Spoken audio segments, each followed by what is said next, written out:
right, guys. Go. All right, guys. Full camera. Right here. Keep coming. Right.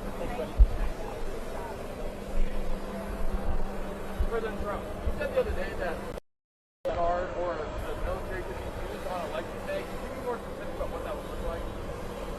Any questions? Sir, RFK Jr. said that you promised to control the public health agencies if you were to win. Is that accurate? I can't. You have to speak louder. Sir, RFK Jr. said that you promised him control of public health agencies if you were to win. Is that true? Is that accurate? Well, we'll work with him, and he's a very talented guy.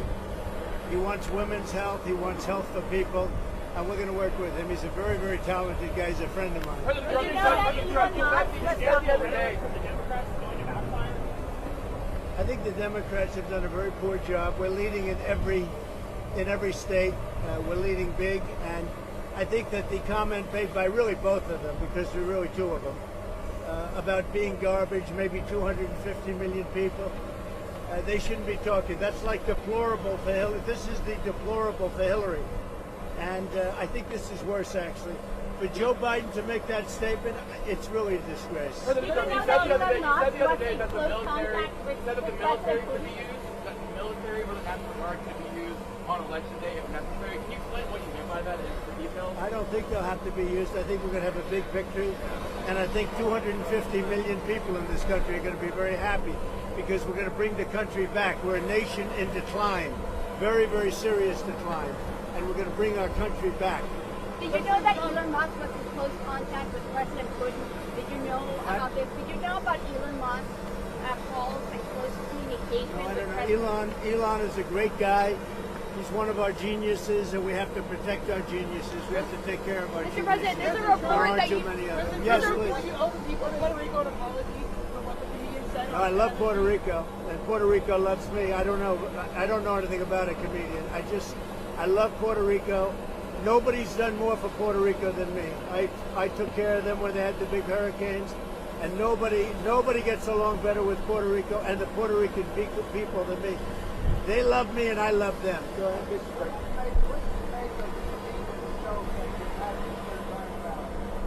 What do I want?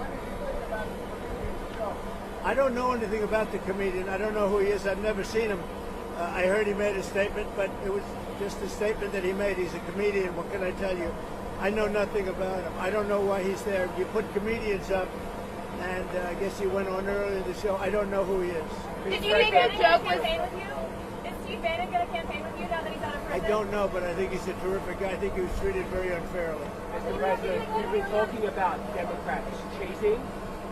Could you imagine any circumstances under which you would be defeated but not say that the election was stolen? If it was a corrupt election, that could happen. But so far, we're doing pretty well. They found a lot of smaller things in Pennsylvania, as you know, and I think they've been corrupted and taken care of. They were corrupt. They were corrupted, but I think it's been taken care of. On that subject, you called for law enforcement to investigate. I was going to say, do you anticipate to declare victory on election night? I hope that we're going to declare a victory. I mean, they spend all that money on machines. Paper ballots cost you 8% of what a machine costs, 8%. And it's encrypted paper, it's watermarked paper, it's very secure. Your elections would be over at 10 o'clock, and that's when you can announce something and there would be no question. And we're not talking about more money, we're talking about a tiny fraction of the money. You want paper, ideally, you want one-day voting, and I think it's just very important. You have to have the country and you have to have voter ID, and you have a great election. And you're talking about 8% of the cost. It's like very sad when you get machines, you pay all that money, and they talk about 3 days later. I think we're going to have a big enough victory to maybe have it that night. You should always have it, every night. If you look at France, 38 million votes. At 10 o'clock in the evening, it was over. All paper ballots, all voter ID, one-day voting, and it was over. How do you like my garbage truck? This truck is in honor of Kamala and Joe Biden. President Trump, you asked for law enforcement to investigate in Pennsylvania. If they find no evidence of cheating, will you accept the result if you lose? Well, I guess they had quite a few ballots, 2,600 ballots where the same person was signing. But if they find no evidence of cheating, will you accept the results? Of Pennsylvania, sure. Oh, if they find no evidence of cheating anywhere, I'll accept the results. I hope that's going to be the case. Win, lose, or draw, I hope that's going to be the case. Sir, in Bucks County. Now listen, I have to do something because Brett Favre is a great guy. He just endorsed me, and he's very important at this moment. I mean, you know, he's got a little problem for himself, and I thought it was very brave that he came out. And I want to go over and see Brett Favre. We're all going together, I assume. You're going over. I'm going to make a speech. We're going to then try and beat the weather out because we have some bad weather coming in. But I just wanted to let you know that 250 million people, that's what I think the real number is for making America great again. 250 million, the real number. They don't think in terms of garbage, okay? They don't use terms like that. And it's a shame. And Joe Biden should be ashamed of himself if he knows what he's even doing. And she should be ashamed because she shouldn't let him do it. She's the vice president, but I assume she's acting as the president. She should never have let that happen. I hope you enjoyed this garbage truck. Thank you very much. Thank you, press. Thank you, press. Thank you, press.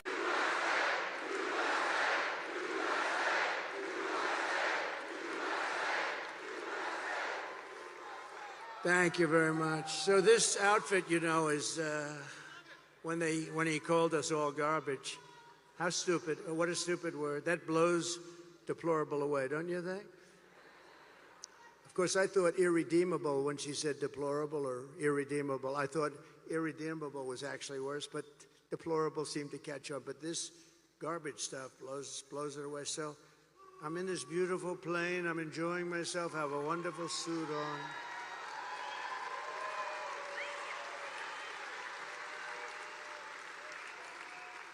And one of my people came in and said, "Sir, you know, the word garbage is the hottest thing right now out there. The hottest thing out there. Sir, would you like to drive a garbage truck?"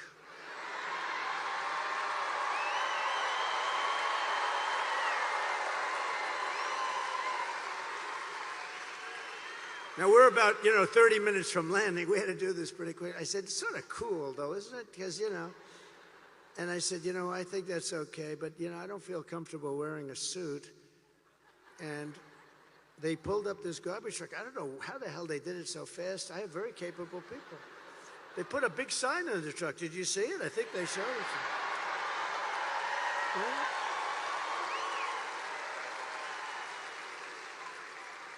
And then they said, "Sir, we have a vest." I said, "Well, should I leave my suit on and put it over the vest?" But that doesn't look very good, right? That doesn't look good. So I said, "All right, look, let me take it off." And then I actually said, I climbed into the truck, but so I said, "How the hell do you get into this truck? It's way up high. It's a big one." This was a beauty. I said, "You didn't have to buy it that big, right? You have to get it that big?" They brought this brand new, gorgeous truck, wonderful driver. He looked like Cary Grant in his prime. You know who that is? This beautiful driver, and he drove that big thing up. And I said, "Man, this is bad, because now I have all the cameras are all watching. Look at all the fake news. They were, most of them.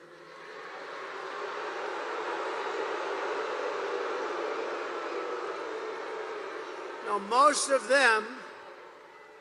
Many of them were there, and I'm saying, oh, boy. One little mistake with these guys and your political career's over. You can't even. So I said, man, if I don't get up there, this is going to be very embarrassing. These stupid people, they'll say, he's cognitively and physically impaired. And I can't do that when I'm alongside of this great athlete. I got to get up to that. So the first stair is like up here. I'm saying, shit. So I had the adrenaline going, and I made it.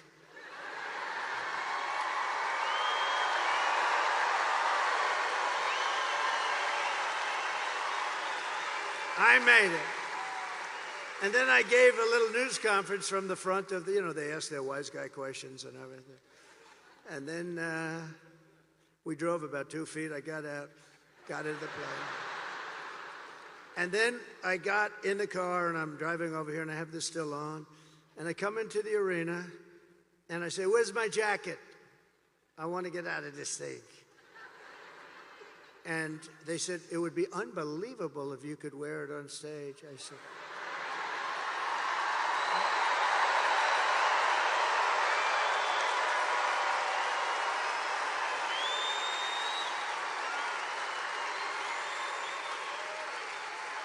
said, "No way."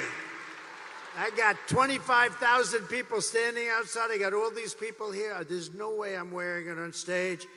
They said, "Oh, okay, sir." I said, "Get me my jacket." But if you did, you know, it actually makes you look thinner. I said, "Oh." And they got me. I said, "I want to wear it on stage." When they said I look thinner, I said, "In that case, I'll wear it on stage."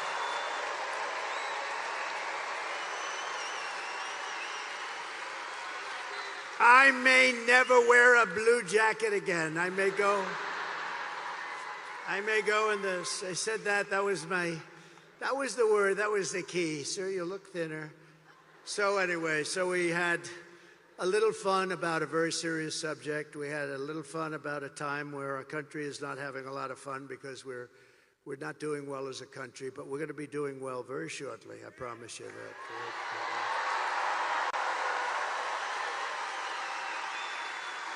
And I guess you've been reading and seeing the news.